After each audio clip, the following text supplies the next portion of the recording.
Hi, I'm Taylor with the Hach Company. I'd like to spend a few moments with you covering some of the basics of pH measurement. pH is the single most frequently measured parameter, so it's important to follow a few simple guidelines to ensure you're getting the most out of your pH system. Over the course of this video, we'll cover the basics of calibration, measurement, and electrode maintenance. Choosing the right pH electrode for your application will not only help you get fast, accurate results, but it's also a key factor in the expected life of your electrode. There are many electrode design features available, including gel-filled versus refillable, single junction versus double junction, and various electrode reference designs, just to name a few.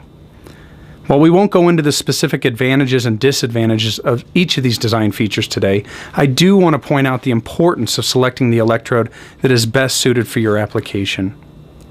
Additionally, some electrode designs will last significantly longer in specific applications, resulting in lower operating costs.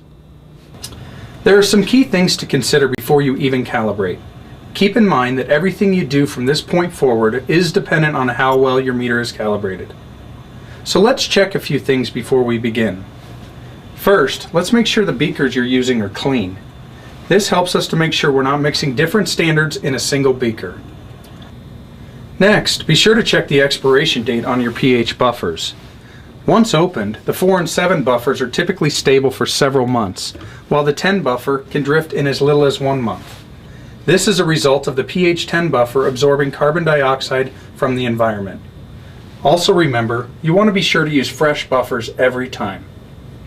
Reusing buffers may cause your meter to calibrate incorrectly, resulting in inaccurate measurements. It is also critical to clean your electrode before calibrating so there's no contamination. Now let's discuss the importance of using the correct buffer values for your calibration. Ideally, you'll want your calibration points to bracket your expected sample pH. For example, if our expected sample pH is 8, then calibrating with the 7 and 10 buffer is sufficient.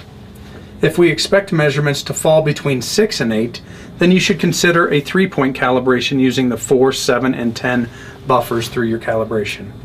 Always calibrate in the sequence specified in your meter's user manual. If a buffer sequence is not stated, it's best to calibrate from the lowest pH to the highest. Remember, pH is temperature dependent. A simple way to address this is by using automatic temperature compensating, or ATC probes, which will ensure that you have an accurate reading at any temperature. Now we're ready to calibrate our meter. When calibrating, it's essential that you have enough buffer to immerse not only the bulb, but also the electrode junction. The more buffer you have, the less chance you have of introducing contamination. Start by pouring the buffers required to bracket your expected pH result, as we discussed earlier. Second, adjust your stir rate to a slow to moderate setting.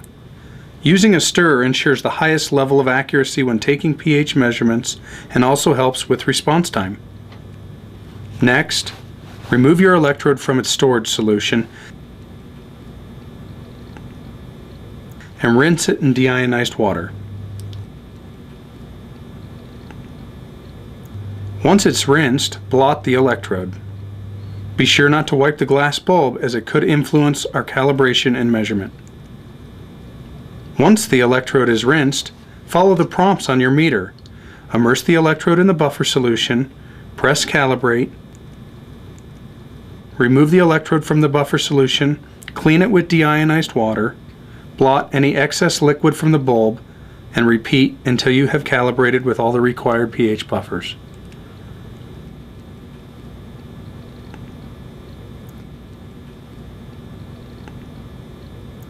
Once you have all of your calibration readings, you can record the slope, time, and temperature of the sequence.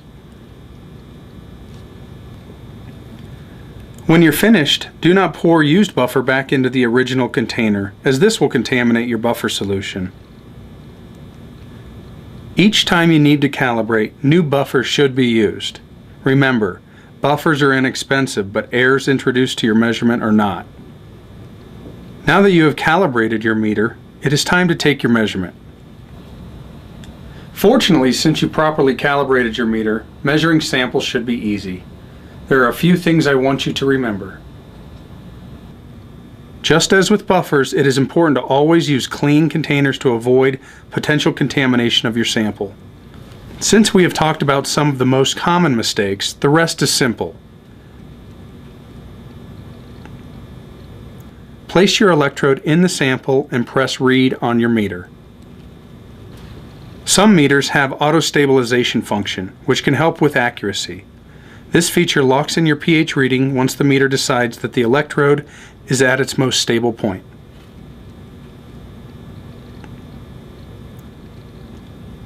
Once the reading is stabilized, your meter will lock the reading on your display for you to record. And it's as easy as that.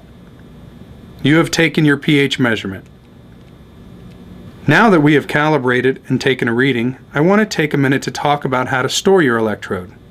Proper storage extends the life of your electrode and ensures that it's ready to provide quick and accurate readings in the future. Storage solutions do a couple of things to improve the effective life of your electrode.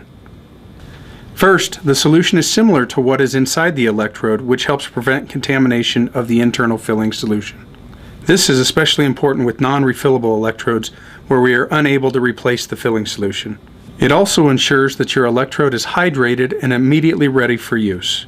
Never use anything low in ionic strength like deionized water, as it will change the internal filling solution concentration and shorten the life of your electrode. We typically find that inaccurate measurements are not due to one significant issue, but a combination of smaller errors.